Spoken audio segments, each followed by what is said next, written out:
Du Trizac. S'il y en a un dont la sagesse n'est pas encore arrivée avec le temps, c'est bien lui. Toujours aussi mordant que les premiers temps. Benoît Dutrizac. En 2025, à quoi sert le Bloc québécois? Puis vraiment, il est temps qu'on pose la question, parce qu'on doit poser la question à tous les partis politiques, incluant le Bloc québécois, qui reçoit le même salaire, la même pension que les autres députés à Ottawa, qu'on paye nous aussi. Puis je pense que c'est légitime de poser certaines questions. Avec nous, Martine Ouellette, qui est chef de Climat Québec, d'abord et avant tout. Et aussi, elle a été chef du Bloc québécois, je vous rappelle, de 2018 à quoi? 2017 à 2018. 2017 à 2018, c'est ça. Et ça a été Yves-François Blanchet, votre successeur, qu'on reçoit demain à 11h avec un grand sourire.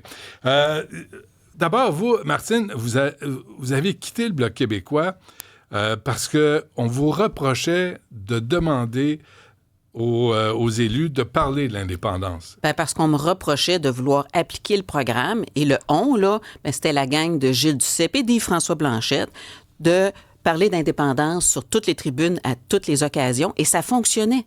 Parce qu'en dehors des périodes où il y avait les mutins qui faisaient leur mutinerie, l'appui au Bloc augmentait, était le même que ce qu'a reçu Yves-François Blanchette là, lors de l'élection de 2019. Alors, le Bloc est créé en 1991, premières élections 1993. M. Bouchard était à la tête, puis il disait ça va être 2 mandats. Là, on est rendu 34 ans plus tard, puis le Bloc est encore à Ottawa. Est-ce qu'il est utile? Ben, en fait, il faut se demander à quoi ça sert. Parce qu'il y a 30 % de Québécois et des Québécoises qui appuient l'indépendance coûte que coûte. On le voit sondage après sondage. Mais il n'y a aucune offre politique dans les partis établis, tant à Ottawa d'ailleurs qu'à Québec, pour les représenter. Parce que là, on l'a vu. Là, il y a le Parti québécois. Ben, il y a le Parti québécois, mais la semaine passée, là, tant Yves-François Blanchette que Paul Saint-Pierre Plamondon ont renié la cause qu'ils ont juré de défendre. C'est fou ce qu'on a vu la semaine passée. Ils l'ont repoussé. Là. Ils veulent que la guerre commerciale passe, puis en 2026, tout le monde va rentrer goulûment au bercail. Là. Ben oui, mais ça, c'est toujours la même stratégie qu'on voit depuis Lucien Bouchard. Là. Quand les finances du Québec seront redressées, alors qu'on était la 23e, 26e puissance économique selon le PIB, après ça, les conditions gagnantes, après ça, quand les Québécois seront prêts, et là, c'est lorsque la guerre commerciale sera stabilisée. Ben voyons donc, des guerres commerciales, il y en a régulièrement, c'est pas la première. Là. L'intimidation de Donald Trump aujourd'hui, là, il l'a eu aussi à son dernier mandat sur le bois d'œuvre, là, 20% de surtaxe sur le bois d'œuvre. Fait que si c'est une condition pour ne pas faire l'indépendance, ben ça sera pas bien compliqué pour le Canada. Ils n'ont rien qu'à rentrer en guerre commerciale avec les États-Unis. Martine Ouellette, on entend aussi le Bloc québécois est là pour garder le Parti libéral du Canada au pouvoir. Parce que parce qu'il y a personne qui va voter conservateur au Québec. Donc, c'est la balance du pouvoir un peu au NPD, beaucoup au Bloc québécois. Ben c'est pas mal ça. Puis d'ailleurs, Yves-François Blanchette s'est jamais gêné pour le dire. Il l'a réitéré encore la semaine passée, qui est prêt à collaborer avec le premier ministre canadien, donc travailler pour le Canada. Il a dit la même chose en 2019 puis en 2021. Donc, c'est un collaborateur du Canada. C'est assez hallucinant. Il va aimer ça, entendre ça, lui. Il ne prépare pas du tout l'indépendance. Il travaille à essayer d'améliorer le Canada. Vote après vote, il a appuyé le Parti libéral. Donc, il travaille à améliorer les conditions canadiennes. Fait que comment voulez-vous que les indépendantistes puissent avancer quand on a un, en guillemets, leader qui dit, ben non, moi, je travaille à améliorer le Canada, puis s'il fait ça, ça doit être parce qu'il pense que c'est possible. Si c'est possible d'améliorer le Canada, pourquoi est-ce qu'on voudrait sortir du Québec? C'est parce que c'est impossible de l'améliorer. Vous avez été ministre des Ressources naturelles, vous avez été aussi à Haut-Secours, on a commencé à se parler à ce moment-là. Expliquez-moi donc la taxe carbone, là. Là, Pierre Poilievre est sorti ce matin puis a dit ça a été retiré pour les individus, les citoyens, mais pas les entreprises. Au Québec, il y a la bourse du carbone. Tout le monde est mêlé, là. D'abord, si on l'enlève au reste du Canada, est-ce que ça veut dire que nous, au Québec, on paye pour compenser la pollution de la Californie avec qui on fait affaire? Comment ça marche, ça? Ben ces taxes-là, moi, je trouve que la façon dont ils font ça, ils vont pas cibler là où c'est important.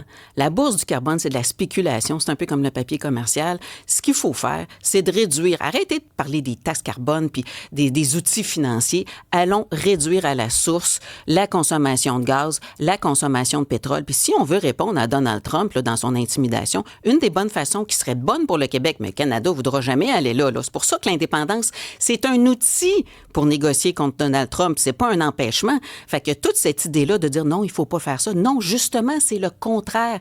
Il faut être un pays pour avoir les outils. Mais on a juste à dire à Donald Trump, garde ton gaz naturel qui est du gaz de schiste le plus polluant de la planète, là, on n'en veut plus. Puis garde le contrat d'électricité, là, les 2 contrats qu'on a signés pour 20 TWh, là, que finalement, on a signé ça à perte. Sophie Brochu puis Éric Martel, ils ont signé ça. On le vend moins cher que ce que ça va nous coûter pour le produire. C'est assez hallucinant. On le vend aux États-Unis moins cher. Moins cher que ce que ça va nous coûter pour le produire. Parce que là, on est en pénurie. Hein? Ils ont fait ça dans une période de supposément surplus. Ouais. Mais on résilie ça. Tu veux être protectionniste, on résilie l'électricité, on la garde ici, puis on la garde pour remplacer le gaz de schiste le plus polluant de la planète que tu garderas chez vous. Ouais. Ça, c'est bon pour le Québec. Gaz de schiste que Lucien Bouchard a fait la promotion aussi. Hein? Il a utilisé son statut de premier ministre, l'affection que les Québécois avaient pour lui, comme avocat au profit de l'industrie gazière et pétrolière pour nous faire avaler cette couleuvre-là. Puis ça vaut plus rien sur le marché, là. C'est hallucinant comment un ancien premier ministre qui aurait dû travailler pour le bien commun se met à travailler pour des intérêts particuliers. Mais il faut se rappeler que Lucien Bouchard, avec son déficit zéro, c'était le cheval de Troie de la privatisation des services publics, là. Bon, pour toutes les grosses corporations. Et d'ailleurs... Mais attendez, juste revenir là-dessus, là, parce que la taxe carbone, là moi, j'ai vu là, des élus du Bloc québécois dire « faut augmenter la taxe carbone, faut imposer la taxe carbone », mais ça s'applique pas au Québec, là. Ils se mêlaient d'un sujet canadien. De quoi je me mêle? Laissez donc faire le Canada leurs affaires. De quoi qu'ils se mêlent le Bloc québécois? Yves-François Blanchette, là, il aime être l'opposition de Sa Majesté le roi Charles III. C'est assez effrayant, là. Il joue à ce jeu-là avec l'ensemble des élus puis des députés du Bloc québécois. Moi, je trouve ça hallucinant. J'assistais cette semaine à une conférence sur l'assurance-emploi. Et là, la députée du Bloc qui venait nous dire à quel point elle avait travaillé pour essayer d'améliorer l'assurance-emploi canadienne puis que ça marchait pas. Mais pourquoi tu travailles à améliorer l'assurance-emploi canadienne? Pourquoi tu ne travailles pas à préparer l'assurance-emploi de la République du Québec? Je ne comprends pas, celle-là. L'ennemi de mon ennemi n'est pas nécessairement mon ami. Moi, la semaine passée, j'ai sorti ça, là. Tu sais, Trump, l'ennemi de mon ennemi qui est Ottawa, c'est pas nécessairement mon ami. Puis là, il faut arrêter de penser que là, tout à coup, on fait une grande alliance transcanadienne, puis que, tu sais, alors que l'Ontario a refusé d'acheter notre hydroélectricité, préfère des centrales nucléaires, des saloperies, on se fait enferroiper, là. Bien, à chaque fois, un moment donné, je l'ai écrit, j'ai dit... Il faut ne pas se rappeler la nuit des longs couteaux pour penser que une négociation avec le Canada va considérer le Québec. C'est la première chose qu'ils vont jeter pour pouvoir avoir, eux autres, leurs avantages. Ils vont se servir de nous autres, mais après ça, ils vont nous jeter comme une guenille. Comme tout le temps. Comme tout le temps. Fait qu'il ne faut ne pas avoir de mémoire et répéter les mêmes erreurs. Ouais. Et donc, le Bloc québécois et le Parti québécois dans leur position en disant, puis Paul Saint-Pierre Plamondon, c'est la même chose. Il dit, oui, on va faire un référendum, mais... pas s'il y a une guerre commerciale. Fait qu'encore là, il cultive l'ambiguïté, puis lui aussi, il renie sa parole. Mais, je veux dire, s'il y a une guerre commerciale, tu vas travailler avec le reste du Canada pour la guerre commerciale. Mais tu vas te faire avoir encore. Mais on est rendu à des niveaux d'endettement, là. On a beau dire que le PIB, c'est pas si pire, mais... Tu sais, notre part de dette au Québec, de la dette que Trudeau a accumulée, qui a doublé en 9 ans, tu sais, c'est 1360 milliards de dettes à Québec. À Ottawa plutôt. À Québec, c'est combien? 380 milliards? Là, je sais pas le compte. La dernière fois, j'ai vérifié. Quelque chose, 360. Là, est-ce qu'on peut être indépendant et être aussi endetté? Bien, le Canada l'est, fait qu'il n'y a pas de raison qu'on ne soit pas. Puis la bonne nouvelle, c'est que la dette du Canada n'appartient pas au Québec. Hein. Il y en a une partie qui nous appartient. Non, elle ne nous appartient pas. Elle a été signée par le Canada. Il faut la négocier. Donc, elle ne nous appartient pas du tout, puis on va la négocier serrée. Parce qu'il faut se rappeler, là, quand on a fusionné là, le Haut puis le Bas-Canada, là, on a tout ramassé la dette de l'Ontario. Fait que c'est le temps qu'on prenne ça en considération dans les négociations. 340 milliards la dette du Québec, on vient de vérifier. Là, est-ce que le Bloc, puis je vais me poser la question à Yves-François Blanchet demain, là, s'il vient à l'émission à 11h, est-ce que le Bloc nous a protégés des 600 immigrants temporaires, 600 000 immigrants temporaires? Est-ce qu'il nous a protégés de la dette? Est-ce qu'il nous protège contre Ottawa qui se ramasse devant les tribunaux pour interdire la loi 21, la loi 96? Résultat concret là, du Bloc québécois, Martine Ouellette, à vos yeux, c'est quoi? Bien, poser la question, c'est d'y répondre. Là, on le sait, c'est quoi le résultat? Le Bloc a collaboré avec le Parti libéral, a voté avec le Parti libéral pour maintenir le Parti libéral au pouvoir. Bien, c'est ça la réponse. Qu'est-ce qu'il faut faire? Qu'est-ce qu'il reste à faire? Là? Parce que là, il y a des élections, soit là bientôt, là, selon le roi Carney, qui vient d'être intronisé, ou soit à l'automne. On va voir. Ça me surprendrait que ça dure jusqu'à l'automne, là, qu'ils étirent ça jusqu'à l'automne. Il est minoritaire, hein? Fait qu'il faudrait que les partis d'opposition maintiennent. Bien, voyez-vous le contraire arriver?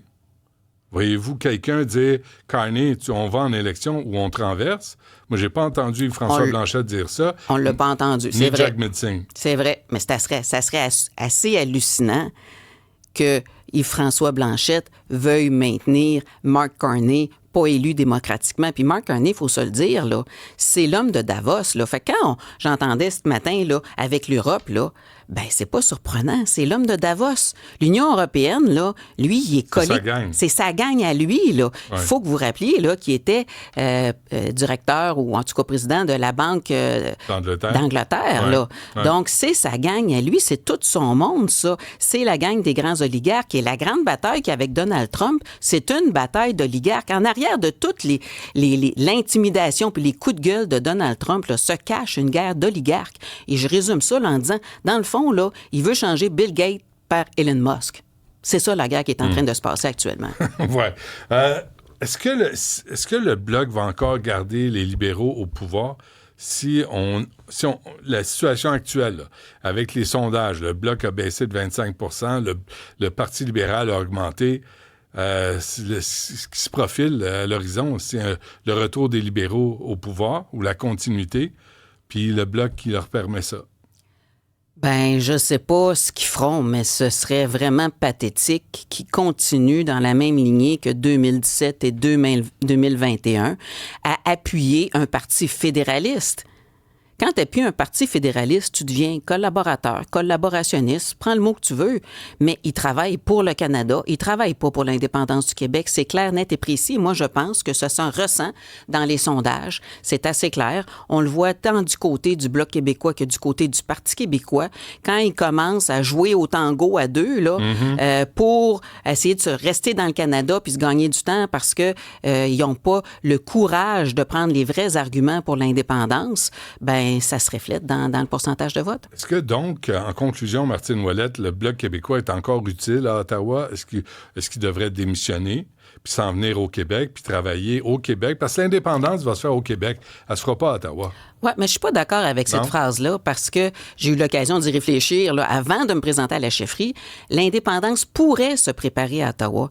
Imaginez si le Bloc québécois, au lieu d'appuyer le Parti libéral puis de voter les lois du Parti libéral, préparait la loi de l'immigration de la République du Québec puis la déposait même pour qu'elle soit étudiée parce qu'il y a une espèce de loterie là, où les lois des députés sont étudiées là, à la pige. Imaginez comme ce serait le fun d'avoir la loi de la République du Québec, dire voici, la loi canadienne sur l'immigration s'applique à toutes les provinces canadiennes, sauf le Québec, et voici ce qui s'appliquera au Québec. Puis qu'on discute de ça. Et on prépare en même temps la République du Québec. Ça, ce serait un rôle constructif pour l'indépendance du Québec. C'est pour ça que vous ont montré la porte? C'est pour ça qu'ils m'ont montré la porte, parce que la gang de Gilles Duceppe voulait d'aucune espèce de façon, dans laquelle faisait partie François Blanchet, là, parce que lorsqu'il était commentateur à Radio-Canada à l'époque, il s'est pas gêné pour me blaster, et parce qu'il voulait ma place, puis parce qu'il ne voulait pas qu'on parle d'indépendance à toutes les occasions, sur toutes les tribunes, pour faire avancer l'indépendance. Quand on n'en parle pas d'indépendance, puis qu'on fait, comme lui, il dit, on va la mettre là sur pause pendant 1 an. Ils mettent ça sous la couverte. Au lieu de mettre ça de l'avant comme un outil pour aller de l'avant, ils mettent ça sous la couverte. Bien, ça nuit à l'ensemble du mouvement indépendantiste. Et Yves-François Blanchet et Paul Saint-Pierre Plamondon, on voit qu'ils ne sont pas de niveau et qu'ils ne méritent pas le vote des indépendantistes québécois. OK, ça part le lundi, ça. Hein? Martine Ouellette, on va se parler aussi de Stablex plus tard, là, parce qu'il y a l'environnement dont on ne parle plus. Hein? L'environnement, l'air qu'on respire, l'eau qu'on boit, là, la terre contaminée, ça n'a plus d'importance. Ça n'a plus d'importance, puis c'est de la grosse argent. Puis encore là, face à Donald Trump, on pourrait dire, garde donc tes déchets toxiques chez vous. Ça vient des États-Unis. Ça vient des États-Unis, puis c'est une multinationale américaine qui s'en vient faire de l'argent en nous mettant des déchets toxiques qui restent toxiques à Blainville. Parce qu'ils n'en veulent pas chez eux. Parce qu'ils n'en veulent pas chez eux. Non, parce qu'ils contournent la loi. En l'envoyant ici, ils contournent la loi américaine. Et d'ailleurs, dernière petite affaire, notre candidat aujourd'hui, c'est élection partielle dans Terrebonne. Donc, le candidat Benoît Beauchamp dans Terrebonne, justement, est un lanceur d'alerte sur le dossier de Stablex. Martine Ouellette, merci. À la prochaine. Ça fait plaisir.